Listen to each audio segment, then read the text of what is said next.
Johnny's eating his microphone. Johnny, do we need, Yeah. do we need to do the Heimlich maneuver? Are you choking on your microphone? No, I'm doing okay. I almost breathed it in there for a second, but we're all right. I managed to keep it out of the airway. Everything is operating as expected.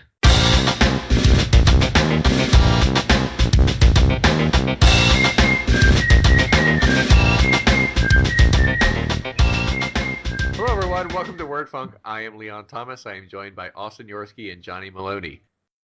Guys, we actually have topics this week. Like, How bizarre. I know, it's strange. We're going to talk about technology. Hashtag pray for Leon. Yeah, why don't we just start off with that and get that right the heck out of the way? The price for a thing that at least one of us cares about happened today, and people are talking about it. So, I have little to say about it, but I imagine Johnny might. So, Johnny, if you would like to, take the spotlight here for a moment, it's all yours. All right, front and center. Here we it. go.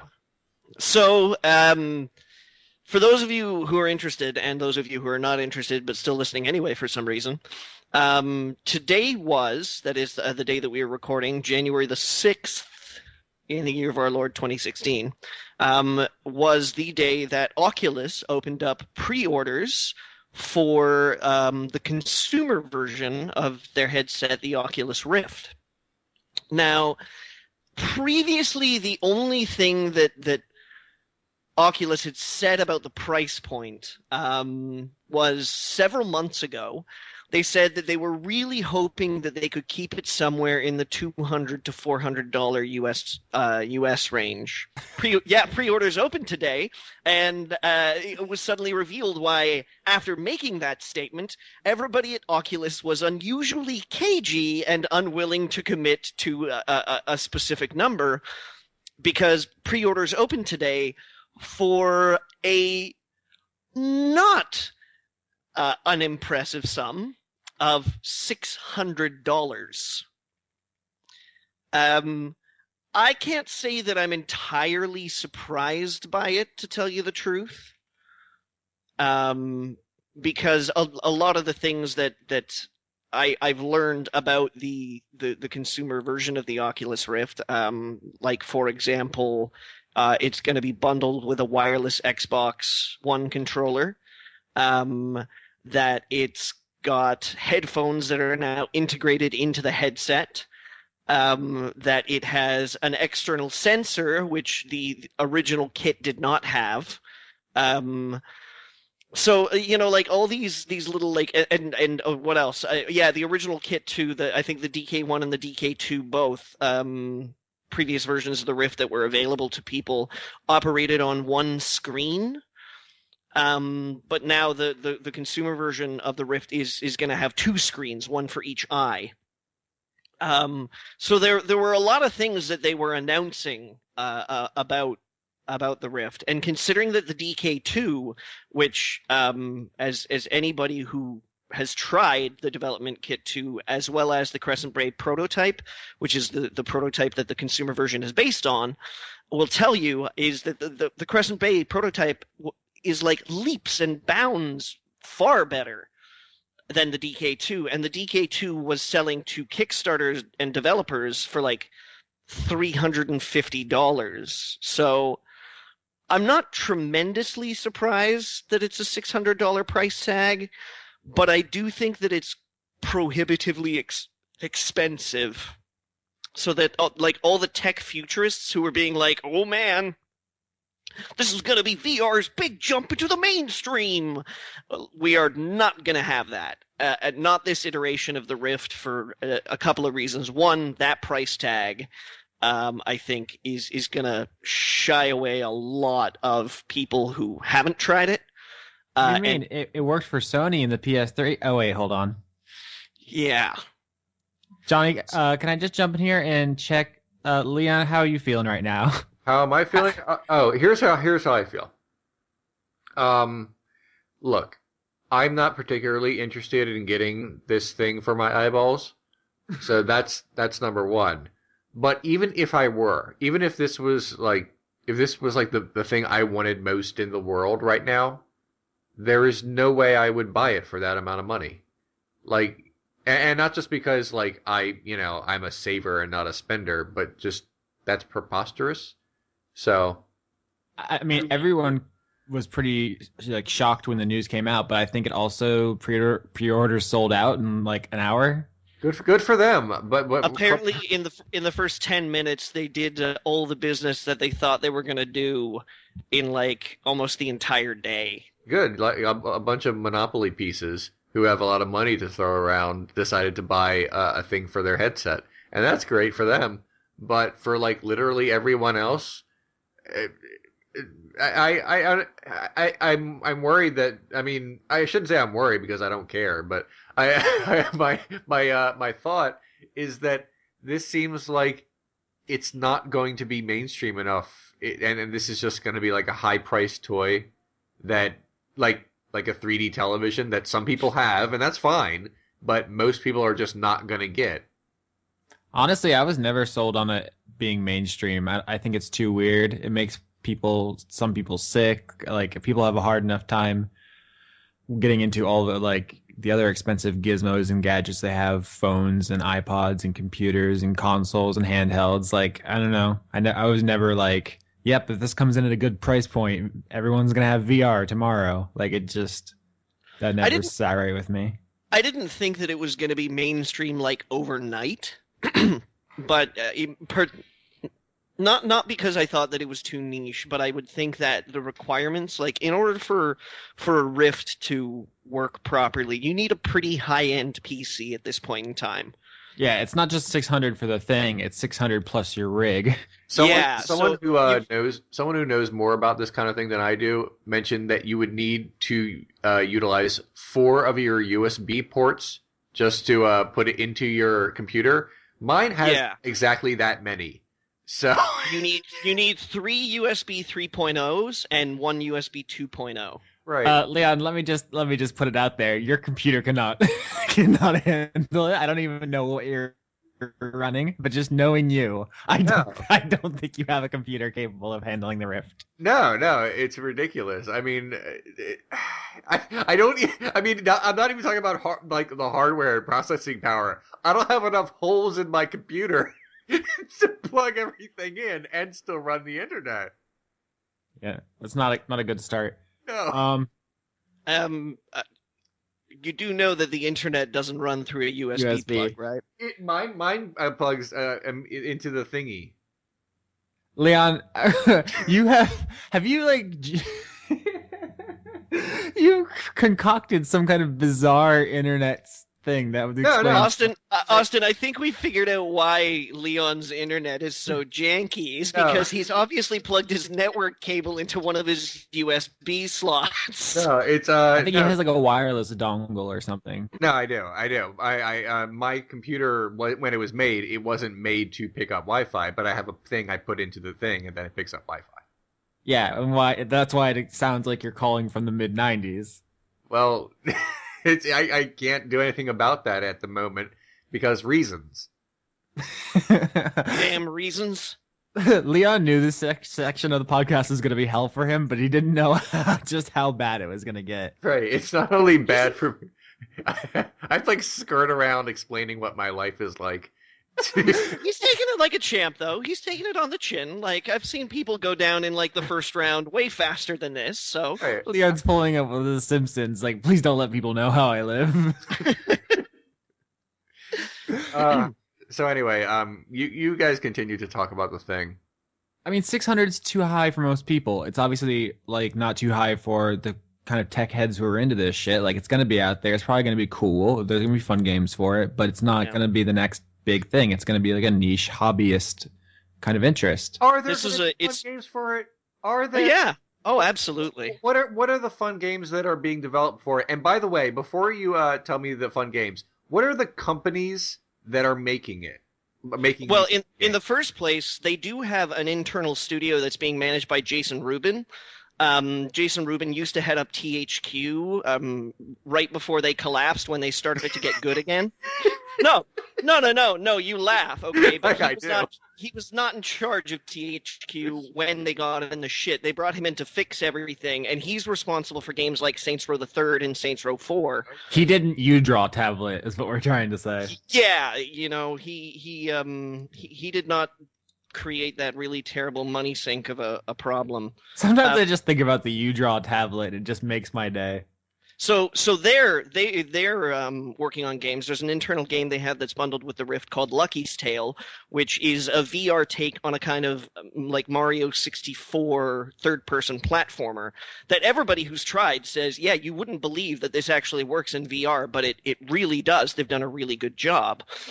There's another game called Eve Valkyrie that gets bundled with it, which is being made by CCP Games, who are the guys who do Eve Online, the MMO. And up until recently had all the rights to the World of Darkness franchise, so like Vampire the Masquerade, Werewolf, Mage, The Awakening, things like that. So they've got something. Event Horizons. Elite Dangerous Elite Horizons is already, which is out, is actually primed to work with the Rift, basically out of the box. So there's that. We've also got Adrift, which is a game that Adam Orth is making, where you play an astronaut who's kind of navigating their way around a space station that's disintegrating. I do like how we're all just cool with Adam Orth now. Like, we've all put that behind us, which is really mature of us. Thanks, everybody. Yeah, let's just pat ourselves all on the back here, because Adam Orth said really bad things about a lot of us, and we were just sort of like, you're a dick, and then he quit, and we were like, okay, that's fair. He just took that one like a champ, and we just let him. He really did. He was like, I fucked up. See ya. We've also got there's other games that they're developing in house. I can't remember what's it called. I think the bottom line here, Johnny, sorry to cut you off, is that none of these sound like Leon games. I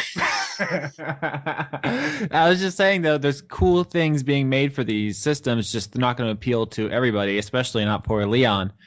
But if Oculus is like the first name in VR, I think there's like room for the other ones too, right? Like Valve's making their own thing, Sony's making their own thing. I think Sony's actually has a particularly good chance of being adopted since it will work with their hardware, and PS4 is far and away the most successful console. So if the Morpheus, which is their VR thing, like works with that perfectly fine, and it comes in at a lower price point, they might actually be in a really good spot to sweep in. It's possible, but I don't know, because rumor has it that current designs of the Morpheus right now basically have an extra graphics card built in, which will inflate the price dramatically. Yeah, so I mean, I understand that Sony and many of the other console makers often sell their hardware at a loss, but I don't know if they're going to be willing to do that with a VR headset, because, I mean, like you say, we might be talking about a niche audience here, and if they make a bunch of them that they're selling at a loss and then they don't sell that many, I mean, Sony's had problems in the making tech peripherals. I mean, everybody has, but what was it? The PSP Go? Was that what it was called? That was certainly a thing that exists. Yeah. So it really depends how much they're going to give to it. Aren't they selling the Rift at cost, basically? Like, they're not making anything at a $600 price point, right? Pretty much. And Palmer Luckey, the co-founder, basically the guy responsible almost for this entire VR Renaissance thing, spoke with Polygon today, because everybody was taken aback by the fact that it was a $600 price point. They were like, what happened? And he said, well, basically these improvements happened and we learned that we couldn't sell it for $400, but you would not believe how much we're taking it on the chin to get it to you for $600. Mm-hmm. Like, we're not making any money on this, he says. Well, that's my feeling on this. Like, $600 is high. It's going to box a lot of people out. But it's actually a pretty understandable, like, point for what the technology is, right? Like this, I couldn't have pictured it for less. Can I just interject here because I actually have something I want to say. Surprisingly, Yeah, get in here. yeah. They apparently okay. So the story is it was going to be a reasonably priced piece of hardware, and then they made tons and tons of improvements, and now it's much more expensive. Do you think like maybe if they didn't get into such a pissing contest with the other VR headset to make the biggest and baddest one, we would have a reasonably priced headset now? Well, this is the funny thing about it is that its biggest competitor at this point in time, which would be the HTC Vive that Valve is making with HTC, comes with like, and we don't have a price on the Vive yet either, but the Vive comes with the headset, 2 ceiling-mounted laser sensors, and 2 custom-made handheld controllers that the laser sensors also interact with.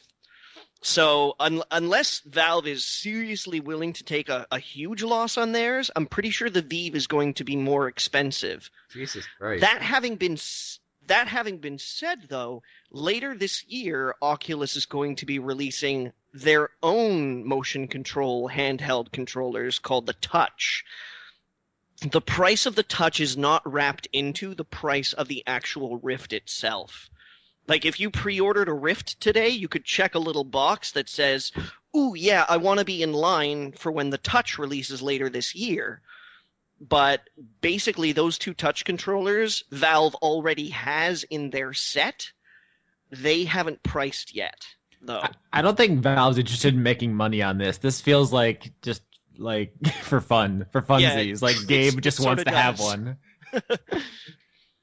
But there's another thing too. Like there's a front-facing camera in the Vive now, so that if you walk close to a wall or a barrier, or if there's like a chair in front of you, there's apparently like an outline that gets projected on what you're seeing that says, "Hey, watch out! There's a chair here." Is it Vive? I've always thought it was Vive because I've only ever seen it in print.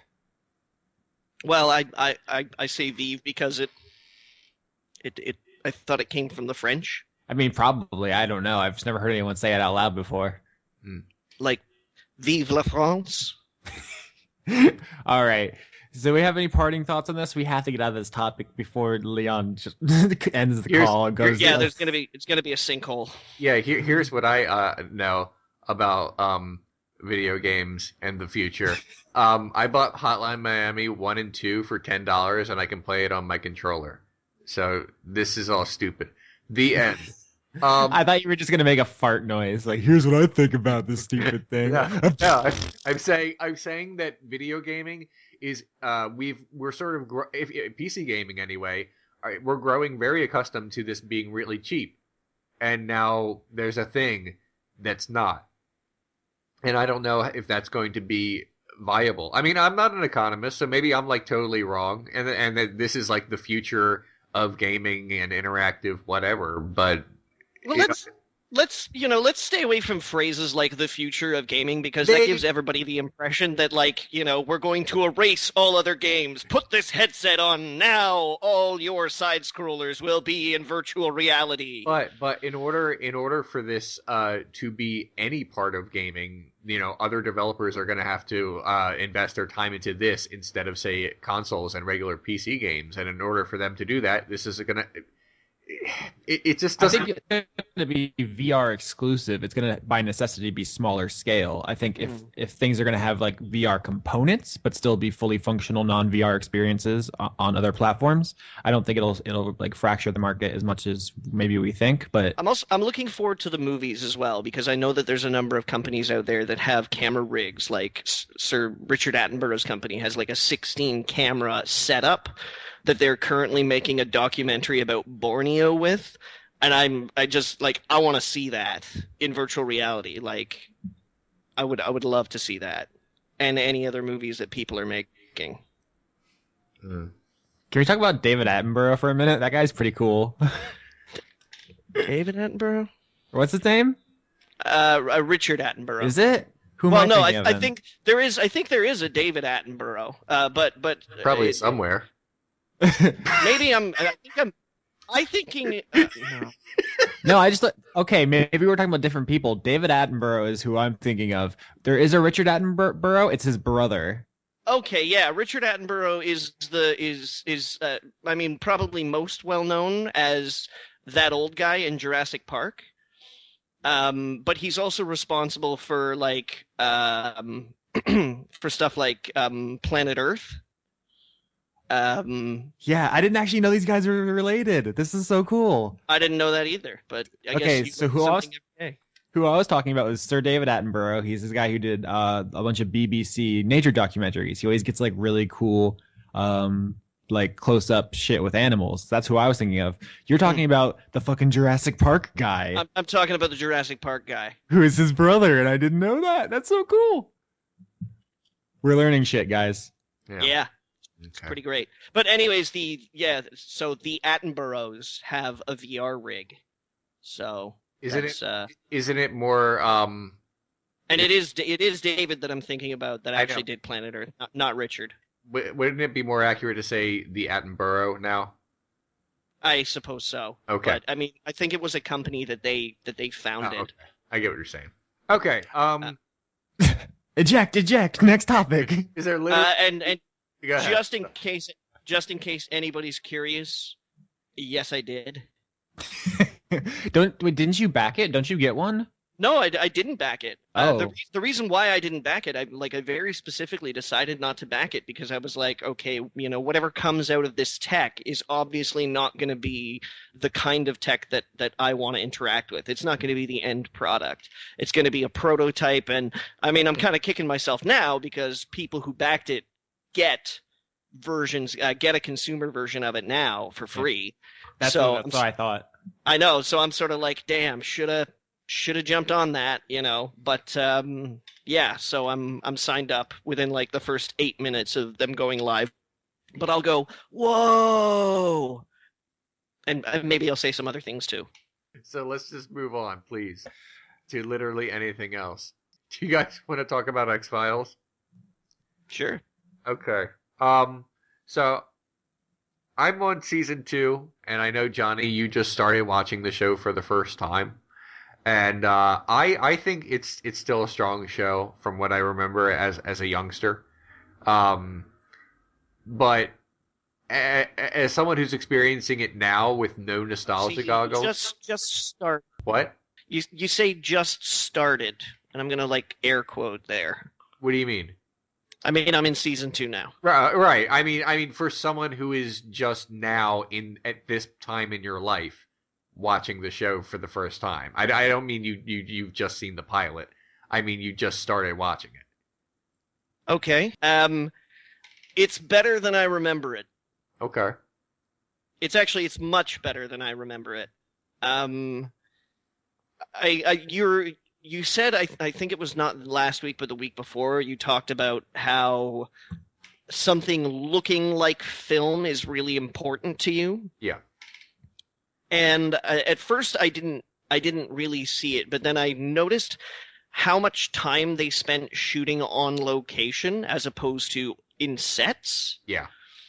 And I think that really contributes to it, that it has a feel that it exists in the real world, that there's a veracity to it.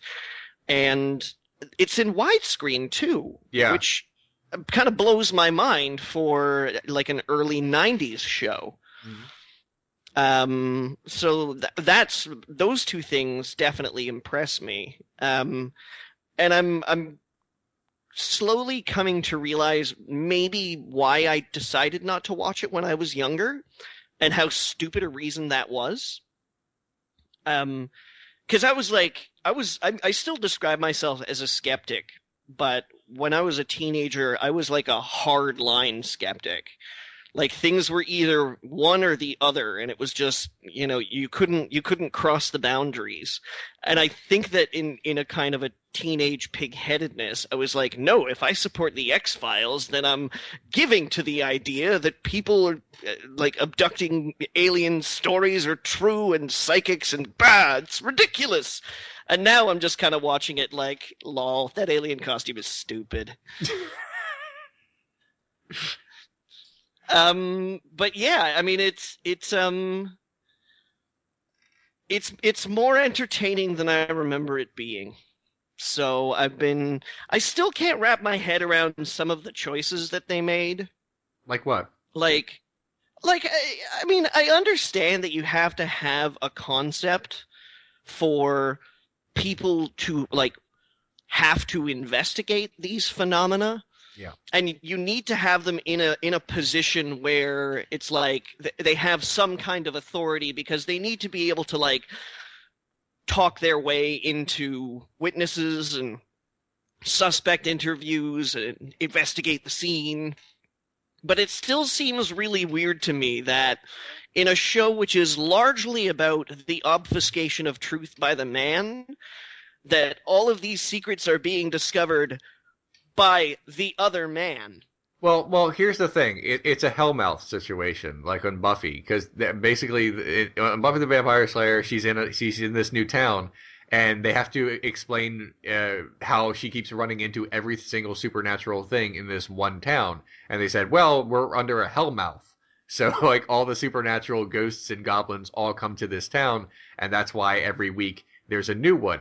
So they need a premise for the show to say, well, how do you keep finding out about all the strangest things that keep happening all over the country? Like, where is your inside information? And the answer to that is, well, we're on the inside. They have to explain why they know where Bigfoot is all the time. I recognize that. It seems weird to me that it's about the FBI investigating government cover-ups. Right. Well, it's a rogue FBI agent who is in. I know, but it's rogue. They kind of wag their finger at them, like, "Oh, Mr. Mulder, you're getting kind of dangerous. You are. Oh, I think we might just have to shut down the X-Files, won't we? Yes, we will. Yes. Who is an adorable little FBI agent?" If they, if they tried to do the show, they tried to do a show about a bunch of outsiders who keep stumbling on aliens and conspiracies, and that was The Lone Gunman, and it only lasted a season, and it was a comedy. And it worked in that sense. Well, it didn't work because it got canceled. But this gives them some authority to actually investigate. If it was just like if the X-Files was just Frohickey, and he just shows up at everyone's door. He's like, I think something weird's going on here. No one's gonna know. It's like, what's up with that? No one's gonna be like, oh, sure, come in here, dwarf man. It's like, I know that it's implausible, you know, like you just can't have two people show up in town and go, things smell a bit fucked up around here. I think we better investigate. That's what I mean. They need to have some kind of authority to look into these things, and I think it's more fun that they're inside the FBI and trying to figure things out within the government rather than, you know, a guy in a bunker. Because I can't identify with a guy in a bunker. I can identify with a guy in a suit. If that makes sense. That's your problem for not spending enough time in bunkers over the course of your life. That's fair. Austin, I know you know nothing about this, so I guess this is the part of the call where you're the outsider. Do you have any thoughts on the X-Files? I've seen like the first season. It's okay. Okay. Oh, okay. Good. Sold. Good. Thank you for your. It's fine. Yeah. Okay. It just has this problem that all TV has from that era, which is no like ambition. This is a surprise. It doesn't commit to things. It's got that 1990s kind of like, we've really done it this time, and then next episode they're like, hey, did you hear this case about this old man that really loves cherry cola? Let's go. Check it out. That's a product of the time, but I still believe that the X-Files is one of the better shows of that era in terms of eschewing those sort of things, just in terms of how it looks and how it has a mythology to it. I will concede that point. It is one of the better perpetrators of these cliches. Yeah, and that's acceptable. Johnny, two things. How much of a Thing ripoff was that episode that was a Thing ripoff? That was like I couldn't even make a joke about it because I was watching this episode and I'm like, okay, this came out in like 1993 or 1994. I'm sure every single joke about it being a ripoff of The Thing had been made, so I can't do it. So because I would essentially be ripping off those jokes. Yeah. It was the thing. What was your favorite forest? My favorite forest was probably the Atlantic City forest. When they were tracking down the New Jersey Devil. Oh, okay. Only the devil had moved to the city, so it was like the New Jersey Devil in the city. Yeah. Because they spent a lot of time wandering around a forest and going, yeah, I hear there's a New Jersey Devil out here. And then some old forest ranger's like, found a tooth once. It was weird. Okay. Any final thoughts on the X-Files before we move on to whatever it is our next topic is going to be? Like I said, it's better than I remember, but when it's bad, oh my god, it's so bad. It's inconsistent at times. Oh agree. Man. Like I watched an episode last night from the second season called The Three. I may not even be on that. You're probably gonna pass me in. I'm rewatching it. You're watching it, but because I don't have time for shit. You're probably gonna pass me, so I'm not even sure which episode that is. I probably have, but it was very heavily laden with vampire style, but like vampire from the 90s style. So like, Wait, like Lost Boys? Oh man, like not even like I'm talking like they go to Club Tepes. And it's like, oh god, like, okay, all right, let's see how much more obvious you can get.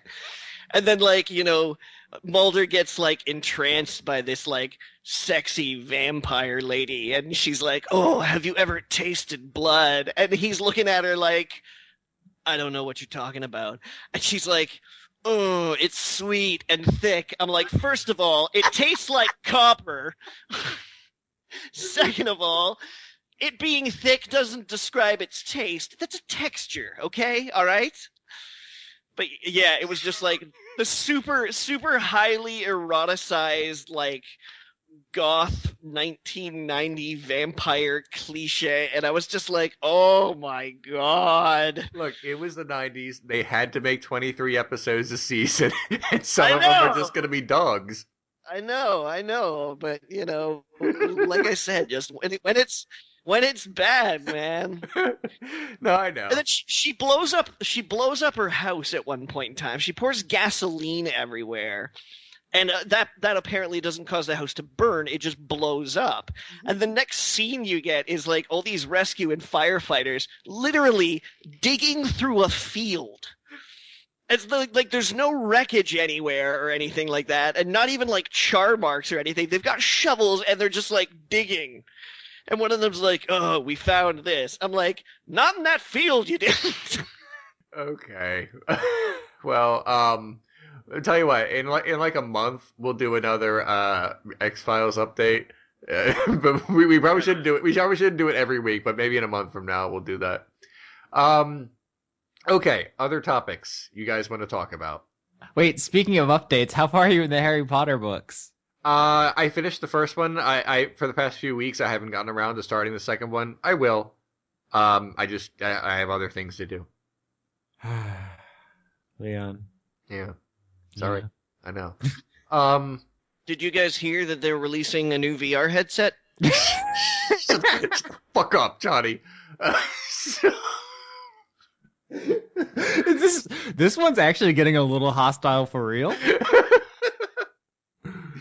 No, seriously. Are there any other topics, or do you want to go to questions?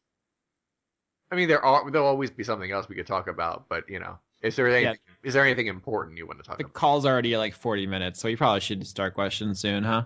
Okay, I'll do my questions because we usually do Austin's first, I guess. And let me see. There's a couple of them are asked to me, like in my mentions, but are about Johnny. So we always I don't know what's going on there. Yeah, so I'm gonna read the first one. What does Johnny think of Ontario in general and Hamilton in particular? What does he think of the Greater Toronto Area? This seems like the audience for this this particular question is going to be rather narrow, but What's But- up, my Hamiltonians? is if there's anything you'd like to say about Ontario or specific areas in Ontario, go for it. I mean, I've been there and it's fine. Ontario's a lovely place, you know. Greater Toronto area, fantastic. You got a really thriving music scene, fantastic theater. You're only a couple hours away from amazing cottage country, which is some of the best summer vacations that you can have. Hamilton was all right. I come from Ontario, so I've been to Hamilton, but I lived in London, and London and Hamilton had this I don't know, stupid kind of ooh, Hamilton, oh, London thing going on, you know. So the child in me is dirty ass Hamilton, but no, I mean really it's a lovely town. And Toronto, I mean we all kind of spit on Toronto. It's the one thing that unifies Canada is sort of our mutual hatred of people who come from Toronto. But I was born in Toronto. I was born in East York. And I only moved out to British Columbia in 1993 when I was 13. So I've been all over Canada, and it's nice. You should see it. That was all gibberish to me. I have seen it. Hamilton is where they have Con Bravo, so I've been there a couple times. It's fine. I don't really leave the hotel much, so I can only speak to that one place, but it's fine. Should I move to Canada? I'm looking at Ottawa because I hear it's really clean, and that's important. Mm-hmm. And that's important to me right now, since I live in the dirty ass neighborhood of a dirty ass city. Don't get me wrong. I mean, I'm from here, but basically a couple nights ago, this is just this encapsulates what it's like to live in my neighborhood.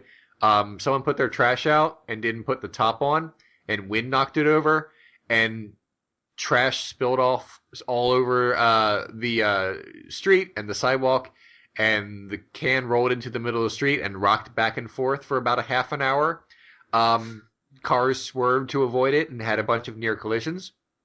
The person, I kept looking out my window when is the person who owns this can going to take responsibility? But he did not. So I went outside and cleaned up everything and put the can there so no one would have an accident. I don't want to do that again. I just want to live in Ottawa, you know? I just want to live somewhere else. Anyway. Moral of the story, Ottawa's a beautiful city. Yeah, that's I was looking into places in southern Ontario because that's kind of where I want to live, and then it said, and I found this thing. It says Ottawa is the third cleanest city in North America, and I was like, that's where I want to be because I'm in the butthole. It's not good. Johnny, second question for you. And this one's dumb, but it's also Canadian. Can Johnny do his impression of what a Quebec accent sounds like to a native French speaker in English? Skit length, please. I don't know if we're going to do skit length, but if I had to do an impression of what Quebecois French sounds like to France French, it sounds like this. Woof. That's it. What does that mean? It's the Quebecois accent is looked down upon by French, natural French speakers. I don't know what you would call them. Frenchmen. European Frenchmen. Yeah, it's because it's sort of it's like a working class kind of yokel accent. And Isn't has it been Texas compared to the rest of America? kind of even worse than that, because it's no, I mean, because what you're dealing with basically is you're dealing with groups of people who came over to North America speaking French, but then living in the backwoods like Texas, but then being in such close proximity to English speakers as well that a lot of time English cadence, mannerisms, and oftentimes occasional slang will smash into Quebecois French. So it's like that beat up dog French at the pound that everybody's like, whoa, that thing needs a bath. Are you going to do it? Because I'm not going to do it. Okay. All right. Next question, and then I'll go to Austin's questions. This one I can do really quickly. He said, Rick Armstrong says, "How did you like Skyward Sword?" I like how you wrote like. How did you like past tense, as if I must be done by now. I'm on the first dungeon. I left the sky, and then I did some things on land, and then I found my way into a dungeon, and I'm solving puzzles. I'll be done by summer. That's how I play long video games. Let me take this one, Leon. Skyward Sword is a very pretty game. Yeah. It has nice music. Yeah. It is a boring, empty world full of people with no personality, with really, really bad story and pretty lame puzzles, except for like 1 or 2 dungeons that are pretty cool. Definitely one of the weaker 3D Zelda games. Sorry. Okay. But to answer the question for me, how did I like Skyward Sword? I'm currently liking it. So not past. So, okay. Austin, if you want to hit some questions, go right ahead. Oh, by the way, I should have mentioned, the person who asked both of Johnny's questions, his name was TLW. So I should have said that. But anyway, go ahead. Andreas asks, why aren't adventure musical comedies more successful? And there's a link to Galavant, which is a show I've seen an episode of. It was okay. Galavant is amazing. I love the first season. I just watched the first 2 episodes of the second season. It is great. Why isn't it? I mean, it was popular enough to get a second season. You know why musical adventure comedies aren't more successful? There's like 2, because they don't make a lot of them. People, people aren't always bold in what the kind of shows they want to make. They want to make something they know will do well. And this is like way outside of the box. I think also the more things you throw together, the more elements you have, the more chance of kind of putting someone off your show you have. Like if you have a sci-fi thing, people can get on that. If you have like a sci-fi musical, romance, then people might not like some of those elements. Not so fast, Austin. I'm writing this down. Yeah. Sci-fi, musical, romance. Yeah, and what else is in this show, hypothetically speaking? Lots of hugs. Hugs. Helps. And a kung fu fight or 2? 3. Okay, 3 kung fu fights. Got it. Just the more things you put together. People like comedies, people like adventure, people like musicals, but when you put all 3 together, there's just a higher chance of someone being like, that doesn't sound like it's for me. So I think that's probably why things like it don't catch on. Galavant's whatever. It has the guy who's in Psych and 2 episodes of Deadwood, who I like a lot. Do you guys know who I'm talking about? I don't know the actor's name. I only see this. I think I know the guy with the beard. Timothy Omundson. Yeah, that sounds right. Osmundson. Omundson. Omundson. The Almond Man. He's pretty cool. Okay. Yeah, that's him. I called it. I didn't know it was up for grabs. Next question? Yeah, go for it. Did I say who they asked? That was Andreas asked that. Martin asks, who is better, Kylo Ren or Darth Vader? We talked about Star Wars on the last episode, and I was really complimentary to the Kylo Ren character. I think this seems obvious, oh duh, Vader's the best. But I think if you take a step back, is Vader that good? Is he? Well, I think there's a very specific. Sorry, go ahead, Leon. Oh, I was just gonna say, if you have to count young Vader though. I mean, in the totality of him. I mean, you have to count before the Mask Vader from the prequels. Do you? I think I can separate Anakin Skywalker and Darth Vader, 2 pretty distinct entities in my mind, even if they are in fiction the same human. I don't know. I don't feel like that's fair. I mean, I understand what you mean exactly, but I still feel like if someone says if you can't say Darth Vader never said he didn't like sand, Okay, so we're saying that tips the scales pretty far in the Kylo Ren direction. I'm just saying it's not it's like saying you can only count Obi-Wan Kenobi before he started calling himself Ben or something. It's also a thing is there's 6 movies in an entire expanded universe of material versus 1 movie. So I don't know if we have enough to go on Yeah. to make that judgment. Isn't it too soon? Yeah, probably. Yeah. Plus, I believe the Clone Wars TV show starred Anakin as well. I haven't seen it, so I can't speak to it. But yeah, there's like tons and tons. There's like hours upon hours of Anakin / Vader. And also Kylo doesn't work without Vader. Yeah, that's a good point. I mean, that's his character is that he desperately wants to be as good as something. So, I don't know. There's a like powerful can be scary, but powerful and unbalanced is like a way different kind of scary. Yeah. Okay. It's a more human scary because you've met people who just have anger problems and lash out violently, but you've never met a space wizard who can choke you with their mind. So it's a more grounded scary in a way, although he does have wizard powers. But, I'll think about that more when we see another movie or two. Next question, David Anweiler asks, can Leon go into detail over the hardest movie to talk about and why? I guess that's for your show. Like what movie, I assume, has been the hardest for you to write about? Oh, well, I wish I had time to prepare for this one.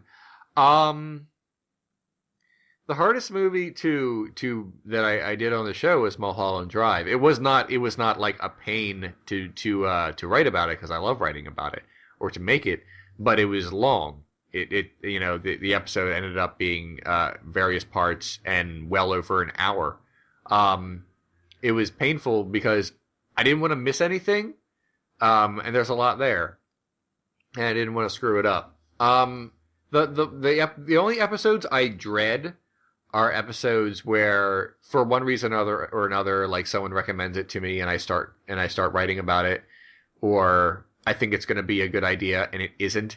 And then I've committed myself to it because I can't start over, and I don't want to mention any by name because some people like paid for them, so I don't want to be like a. All right, fine. It was me. No. The one you recommended and paid for was good, and that was easy to do. But because it's a lot of them come from like you're like, oh, this would be a good idea. Here, I'm passionate about this. Other ones is like you're like going in cold, so you have to kind of generate that even if it's not there. Right. The only time like I've said I'm definitely doing this week and announced it and then just completely went back was Santa Sangre, because I didn't start writing it yet, so I didn't feel like I'd committed much time to it. And I got like halfway through the movie, or not even halfway through the movie, and I'm like, I don't like this, and but I don't dislike it enough to write like an angry thing about why I don't like it. So I was like, oh, I'm just not going to do this. So I guess that would be the answer, but I didn't actually write anything. I just said nope. I noped out of it. Yeah, I guess that's my answer. I have one question, and then we'll go back to yours, Austin, because this one I feel like we have to answer it. Miss Donkey asks, "What is word funk?" That's a good question. I think we've described it as an autobiographical nightmare about nerd interests. Yeah, it's a slow motion car crash that instead of cars, it's just like, I don't know, watching 3 egos and opinions kind of like slowly collide into each other over the course of, I guess we've been doing this now for a couple years. This show for a couple years, but we've been podcasting together like in general for much longer. Yeah, I like to think of word funk as the evidence against us. We're building a case. Yeah, season 3 of Serial. Right. I don't know. I've always said from the beginning, it's just a conversation that we record and pretend it's a podcast. And that's it. Austin, your questions are probably better than mine, because I went through the good ones. No wait. Here's one that we have to do because it's from Creature and he's great. Depressing question theater. Hold on. Everyone's loud in my neighborhood and they're assholes. Given the rate of self-destruction, how long do you think that the human species has left? Thanks, creature. Thank you for that.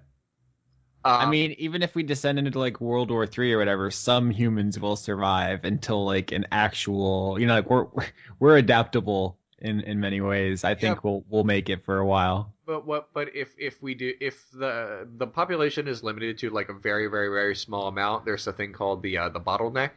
Whereas if we might have to be a certain amount for us to propagate the species. So if almost everyone is wiped out, but a few people are around, it's still over. Yeah, and I'm saying even if you nuked every capital in every major country in the world, there would still be plenty of people. Like we wouldn't hit that unless there was some kind of like planet-threatening cataclysm. Okay. Sunday afternoon. Johnny, you calling it a little conservatively? I'm calling it. It's going to be Sunday afternoon. I'm guessing about 3-ish. I really hate to be someone listening to this when I post it on Sunday. It's like, oh shit, I got like an hour. Hope you don't have any plans. Yeah. Why not sit down and listen to Word Funk for an hour? Yeah. You won't live to regret it. Okay. It could be the last decision you make. Yeah. But, whatever. All right. Austin, you want to give us another one? Okay. Another question. This is NHR, aka Wheezing Shark, who asks, are there any movies / books / games / etc. you personally didn't like, but would still recommend for other reasons? So something you're like, it wasn't for me, but I definitely think Steve would like it. Let's give it to Steve. Gosh. Monster Hunter is probably that for me. Like, I really want to like it, but I can't get into the core gameplay loop. But I know plenty of people who love it. So if you're into those kind of things, I would definitely recommend it to you. Although I don't have any fun with them. So that seems like it fits. EVE Online. Huh, yeah. EVE Online's one of those things that every time I read about it, I'm just like, wow, this is batshit crazy. Like, these guys are doing some of the weirdest things in MMO development I've ever seen in my entire life. But I gotta be honest with you, don't like MMOs. I mean, it's just the idea of like, trying to correlate with a whole bunch of strangers to like accomplish one particular goal, where there's bound to be somebody in the group who's like, oh, what's your problem, you fucking noob, you an idiot, tank, and just being like, listen, buddy, this is my time off, okay? I do this to relax, so how about you take a step back and go fuck yourself? I just came here to have fun, and I'm feeling really attacked right now. Well, yeah, the same with MOBAs too. So like League of Legends, Dota 2, and things like that. I'm just kind of like, you know what? I understand that the gameplay is interesting, and I understand that like people really enjoy the competition, but when I want to relax, I don't want to, be like, okay, well, you better be here for 8 o'clock for this raid, or like, this or this or this or this or something like that. Because if you're not, well, then, dude, I guess your heart's just not in Sparkle Motion. And then, and getting home from work and being like, okay, fuck, I need to go work again because we have a raid at 7. It's just not my fucking thing. And of all the MMOs out there that I think is probably the most interesting, it's EVE Online with its player-controlled economy and just like some of the shit you read about, like the heists and the assassinations and like the long-term plots and shit like that. Man, it just fascinating shit. Yeah, it's a pretty good answer. I don't have one. Sorry. You dug deep. Sorry. Leon likes everything. Yeah. No. And all the things that he doesn't like are bad by definition. Yeah, that's how that works. Yeah, next. Sorry, I feel like I should be able to find an example, but I can't. So, I made a joke about Johnny talking about virtual reality, and Ingmar Gremmen says on Twitter, if Johnny wants to talk about the Virtual Boy, I say you let him. Johnny, do you want to talk about the Virtual Boy? Let's talk about the Virtual Boy, son. It was real red. It was. Not just in its, like, outward presentation, but also its inward presentation. In its virtual soul. Its virtual soul was really quite red. I'm trying to imagine the conversation that they had where they were like, nah, you know what's a real calming color? One that doesn't get on people's nerves at all, that you could stare at for like hours without like getting irritated or angry. Bright fucking cherry red. Like I'm talking like furious red, like American Cadillac red. There's no way that people could look at that color for, I don't know, longer than 15 minutes and not want to slit somebody's throat. Do you know about the guy who designed the Virtual Boy? I don't know. Presumably, he didn't really know what he was doing that well. Whew. Okay, that's not the direction I was going to take that in, because he's like a super respected guy who made the Game Boy and the Game & Watch series, and then he died tragically. Oh, poor guy. Yeah, he was hit by cars plural. Ooh. And I was going to talk about how it was sad that the last thing he did was the Virtual Boy, which no one liked, and then you totally just made it sad. Well, you know, I mean, I'm sorry that he's passed on in such a tragic manner, but that doesn't make the Virtual Boy any better. The Game Boy was a great piece of tech. Oh yeah, sure, yeah. I mean, and it has gone on to spawn some even more impressive tech, like, you know, the Game Boy Advance. I had the Super and Boy. The 3DS. And the 3DS XL.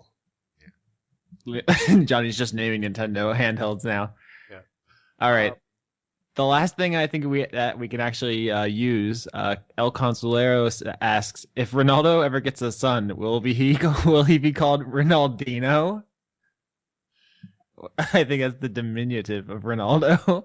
I believe that's what they call a soccer joke. Is it? Tell me about I that. don't know what that means.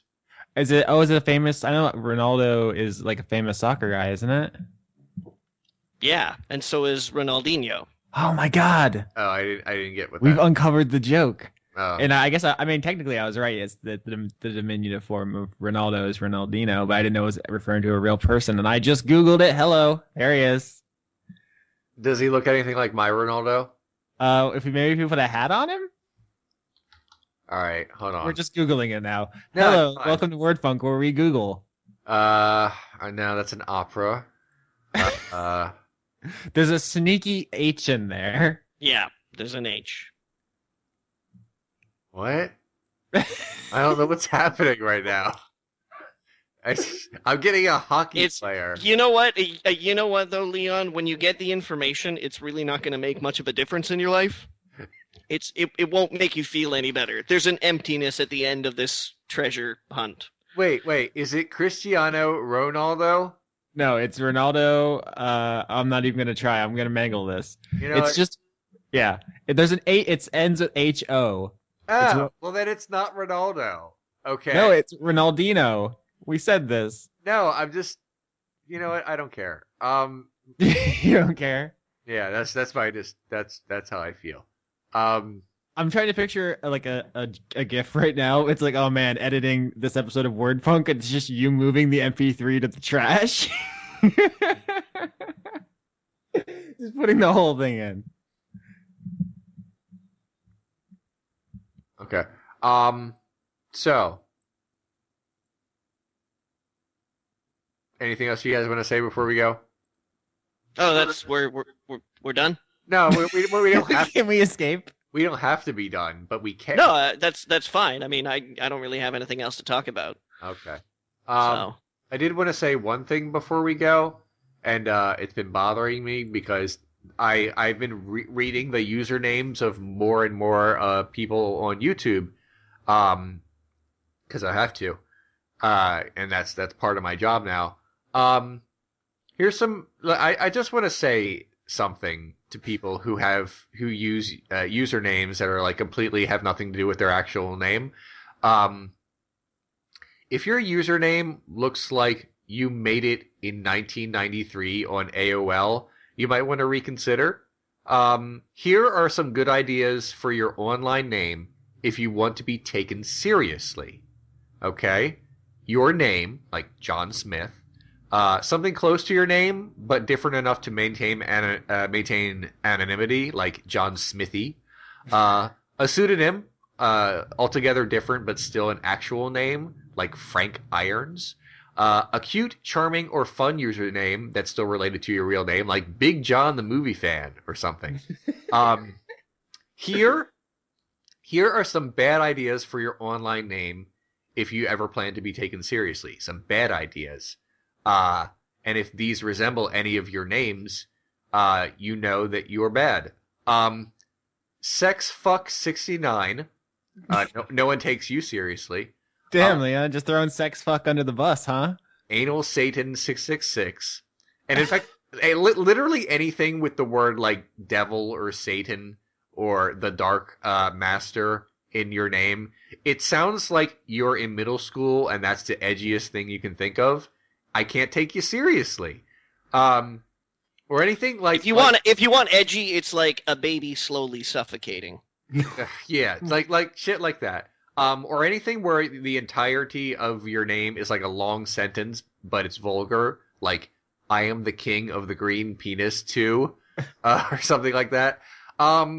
Just I like it that there was the king of the green penis, like, that there was a first one that some guy's like, no. King of the green penis prime. He abdicated the throne. No, so I just feel like, look, we're at a point where people are just using their names on Facebook and stuff, and that's your username. And you don't have to use your real name on the internet, and there are good reasons not to. But if you want to be taken seriously by literally anyone, your name can't be like the butthole. It just can't. Because you can't like send me a tweet and your name is the butthole, and it's like, I'd like to talk to you about your recent episode. It's like, no, because you're the butthole. It's just, you can't. Also, it's like, I'm sorry. You can't be a series of numbers and letters. I mean, I guess everything is a series of numbers and letters. I mean, random series of numbers and letters. Is the butthole already taken? Hold on. You would think it would be. You would think you'd have to be like the butthole like 782 at this point. Yeah, it's taken. So, the point I'm trying to make is we all. What have... about a butthole? or unimpressive butthole. Here's my final thought for the episode. Disregard everything Leon just said and give yourself some fucking Satan-ass names. Just the most Anton LaVey vulgar shit you can, just to fuck with him, because he can't tell you what to do. He's not your dad.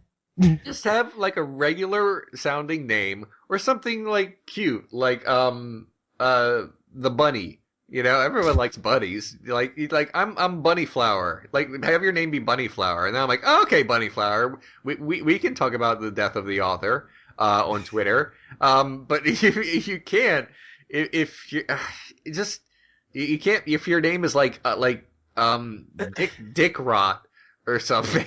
You just I don't know what to say to you. That's all there is to it. I mean, all right. I guess that's all I want to say. Anything, you guys? Any last words before we go? I am against pizza taxes. Listen, Cheesy Boner 69. If you want to talk to me about movies, you go on ahead. I'm listening. Oh! Did I mention? This will take 2 minutes. Did I mention that I had alcohol for the first time in my life recently? You did not. Okay. Is that why you're possessed by the demon rum? No, not that recently. It was I think it was 10 minutes ago? No, it was I think on Christmas. I was like, it'd be fun if I watch Gremlins and I drink alcohol, like just a little, because I've never done that before, and you might as well just get that off your bucket list. So I was like, okay, well, there's rum in my home, not for me. There's rum in my home, and there's Coke. And I looked up a thing on the internet about how to make a rum and Coke. It's not complicated. You'd be surprised how easy it is. Yes.